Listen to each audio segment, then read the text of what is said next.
ఇంకొంచెం ఏమైనా ఉన్నా కూడా ఉడికిపోతాయండి. ఉల్లిపాయలు ఇట్లా మగ్గాక కొద్దిగా కరివేపాకు వేసేసుకోవాలి. ఉల్లిపాయలు అనేవి ఇలా వేగితే సరిపోయిద్దండి ఈ కర్రీకి.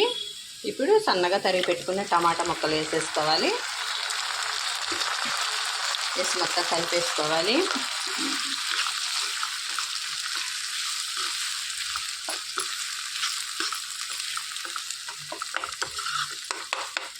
ఒక 2 సెకండ్లు మూత పెట్టాలండి.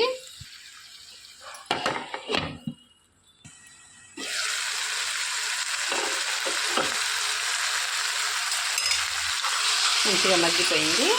ఇప్పుడు వంకాయని ఇలా కట్ చేసి పెట్టుకున్నామండి. ఇలాగా కుచ్చులు లేకుండా చూసుకొని కట్ చేసుకున్న వంకాయని ఇందులో వేసేసుకోవాలి. ఒక 2 వంకాయలు తీసుకొని అట్లా కట్ చేసుకొని వేసుకొని మొత్తం కలిపేసుకోవాలి.